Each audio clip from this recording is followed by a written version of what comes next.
Hello, I welcome you again to our tutorial and our study of C programming language.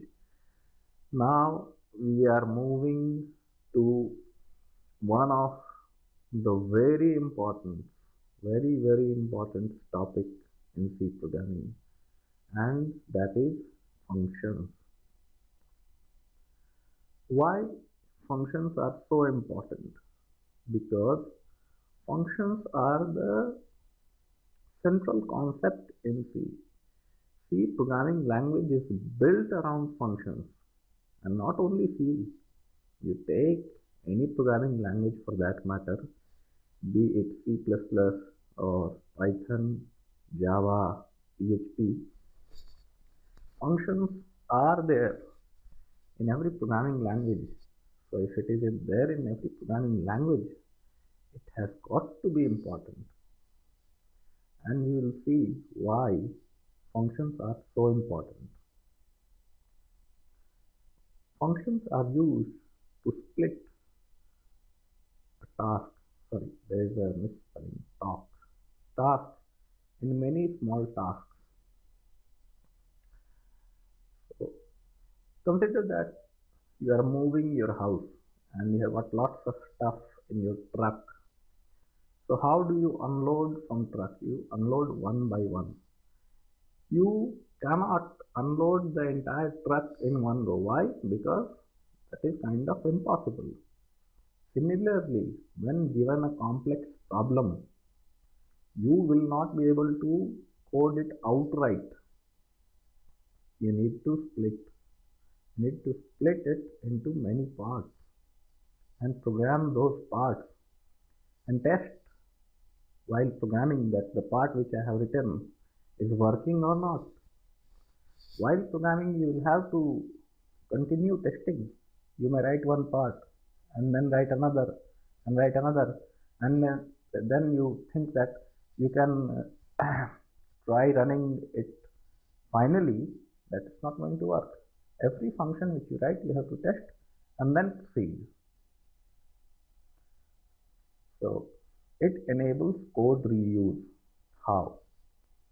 Consider I have got a program to be written, and let's say I have something called CSV file, comma separated values. So I will write a header and I will write a C program to deal with these comma separated values separately, the functionalities, how to parse it, how to read individual values, columns, and so on. My main is in different file. The functionality is in different file. And I may have to do other things in this project, in this program. So I'll do all those things. Now consider I got second project. I got a second project in which also I have to deal with CSV. So do you want me to rewrite the code? No, I'll not rewrite the code. I will simply include the header and call the functions written in that project and include the C file for compilation, and I will be able to do the code reuse. Simplifies problem solving. Well, we have already discussed this in point 1. By the very nature of splitting a task in multiple tasks, it simplifies the problem solving. Enables modularity. This also we see in second case. Your program becomes modular, that is, it is split into many files and you can reuse those files. Allows recursion, which is can bring down code size by a huge amount and simplify the code by an order of magnitude. Recursion is a concept. It's not only part of C, it is a part of programming that a function calls itself to solve a problem. So, where it is useful? The trivial examples are computing a factorial or Fibonacci series for solving problems like Tower of Hanoi, but these are trivial ones. You can implement these iteratively also. The fun starts when you have got complex problems. Consider you want to do a tree traversal in pre-order, post-order and in order. How would you do that? Recursively. You can do it very easily. But consider you want to do the same task without recursion. That is, you don't want to call a function by its own name. The function should not call itself. Then traversal of binary tree becomes very difficult. In one case you need to use one stack, in another case you need to two stack and a stack and a queue and so on. It becomes very complex to traverse the same binary tree and the efficiency goes down. Also note that for every recursive solution there exists an iterative solution, if not better, then with the same efficiency. Even though it is difficult to code iterative version of binary tree, the efficiency will not be bad. But that is a very peculiar example where recursion is heavily useful, and it is very simple to do binary tree traversal. It is one of the finest examples where recursion simplifies things a lot, binary tree traversal. If you proceed further and you pursue data structure course, then you will see my point which I am making, why binary tree traversal is a piece of cake, a walk in the garden using recursion, and why it's a pain, where without using recursion. Recursion is little bit less efficient. The reason is when you call a function, variables are pushed onto stack and then another stack frame is created and the new function comes in, and when it comes back that frame is destroyed. You need to hit the return address and the values to be popped from stack. So it's a kind of less efficient mechanism to handle. Makes it easy to prepare the flow of code. Consider a C program in which there are thousands of functions, tens of thousands of lines, and you want to analyze it.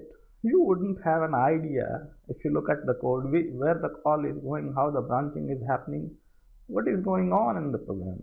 So what do? There are specific tools for this purpose, like GraphViz or CFlow, which will take the source directory as an input and give you a very nice output, an image to see what's going on. You start with main, and then which function is called, then which function is called. So this makes it very easy to see the flow of code. And if you have everything in one function, well, you will have a simple main. Now you figure it out, boss. One more thing. When you prepare the flow of code, the name of functions become very important. If you have chosen them carefully, then by looking at the flow, you can figure out what's going on. If you've chosen the name in a bad fashion, you will never be able to figure out that what's going on. So, as I said in one of my previous sessions, that you should choose name very carefully. Also note that Doxygen can also prepare this flow of code for you, because Doxygen uses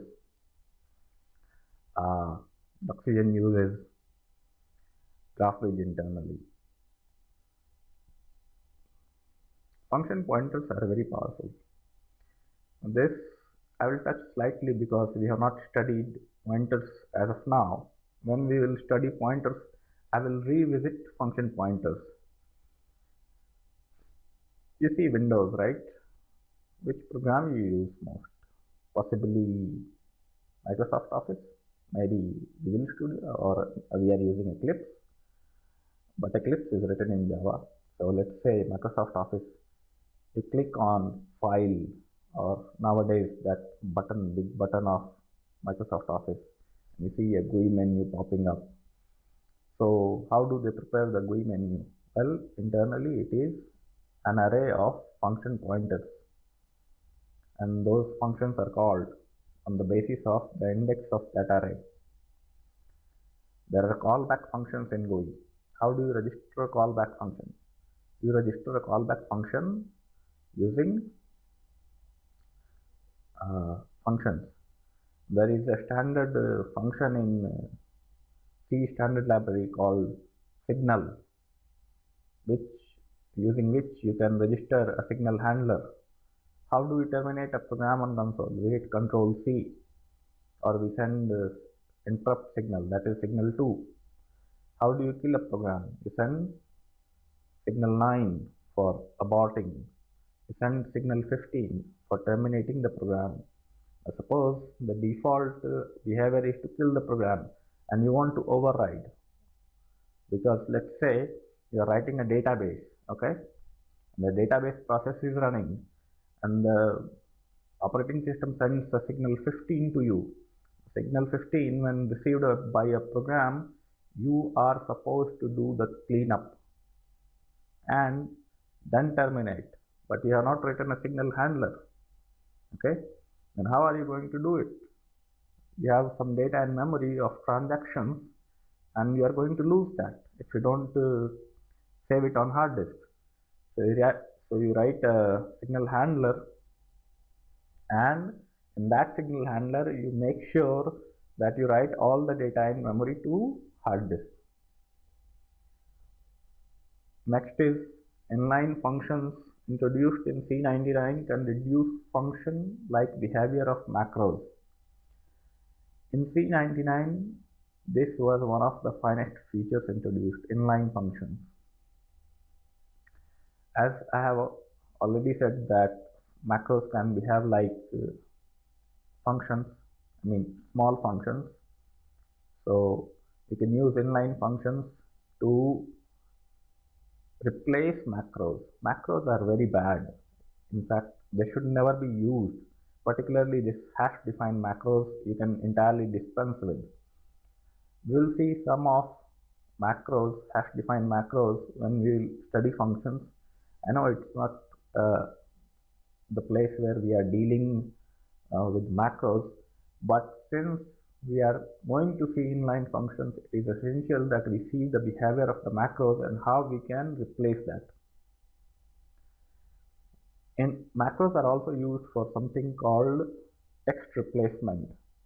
So instead of that, you can use const variables. We will also see the uses of const.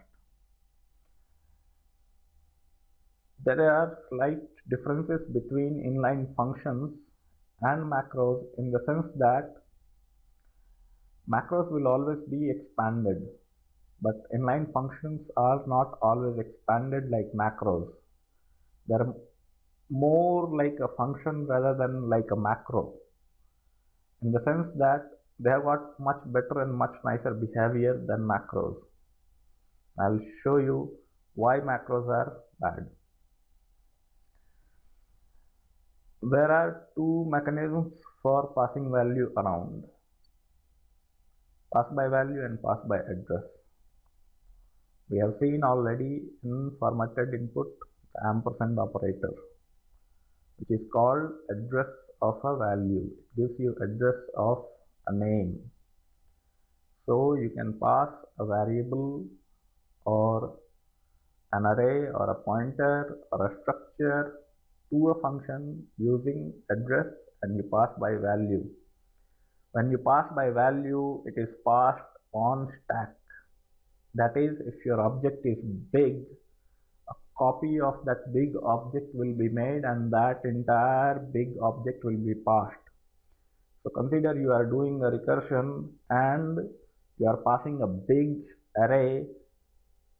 By default, arrays are passed by address. So let's take example of a structure. So you have a big structure and you are passing that big structure by value in a recursive function, and let's say that recursive function has deep recursion. It has got lots of recursion. So the copy of this structure will be made again and again, and you might hit what we know as Stack Overflow.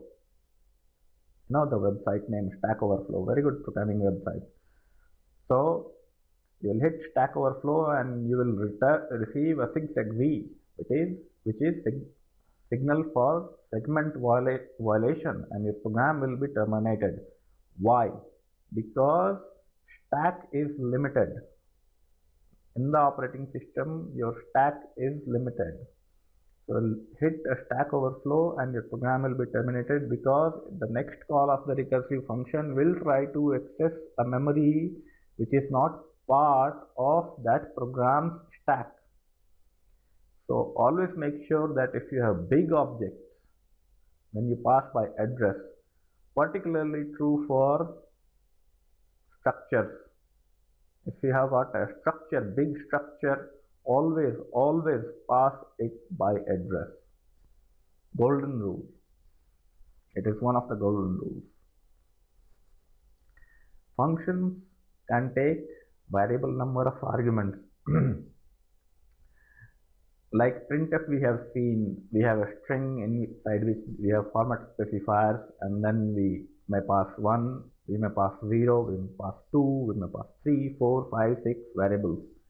So how do we manage this 0, 1, 2, 3, 4, 5 variables? We manage it by variable arguments. This discussion of variable arguments is also part of a later session. We will not discuss in this 2 or 3 sessions the variable arguments and how to process those variable arguments. Typical signature is of a function: return type, space, function name, and in the parenthesis, argument type, space, argument name. There can be more argument types, more argument names. Note that earlier, return type, if you used to omit, by default it was integer. Now you must have a return type. It may be void if you don't want to return, but you must explicitly say void. It will not assume that you are sending an integer. No, that is not allowed anymore. This has changed in the recent specification of C. Next is, you should use function prototypes to avoid unwanted ordering mechanisms. That is, let's say I want to write a program. Let's say it's a simple program including 2-3 functions and main. So first I write main, then I call f1, then I call f2, then I call f3. So how would you write? If you see older programs, then main will be at the bottom. Above this there will be f1, above this there will be f2, above that there will be f3. Why? Because they will not declare prototype. So how do you read the file? You read at the bottom. But consider if you want to write main first and then f1, then f2, then f3. So what happens while parsing? The compiler will see, okay, we have got main, but then he will say, okay, you are calling f1, but f1 is below, right? I have not yet, the compiler has not yet seen f1. The declaration is not seen. So it will say, well, I cannot find f1. It is an implicitly declared function, and it will give you an error. So what you do is, you declare a prototype before main. Okay, before main you declare a prototype. So when the compiler will come to main, it will see f1. It will know, okay, I have a prototype of f1. So the function will be of this type. Okay, so it can compile that. At the time of linking, since we have the compiled object, I can figure out the address of that function, and I can see the function body. So that's how this resolution happens. Typically, you put function prototypes in header files. Note that in a function prototype, argument name in the signature is optional. You may choose to have argument name, you may choose not to have argument name, but it is considered a good practice to give an argument name in the function prototype. So we have seen a lot of things for functions, and in the coming sections we will see how to write functions, how to do pass by value, how to do pass by reference, how to write inline and const to eliminate macros. Okay, so I'll just go through little bit of hash define because uh, this is not really the place where hash define should be discussed. We should discuss hash define and then we should see inline and const. Otherwise, it will be awful because you do not know hash define and do not know the consequences of it. So we'll see hash define little bit and then we will see this. And we'll see little bit of recursion also, at least simple ones. And that is the order in which we are going to study functions. Thanks for listening to me, and I hope till now you have been doing practice, you have been enjoying these lectures, and I'll see you in the hands-on session which we'll do next on functions. Till then, happy coding.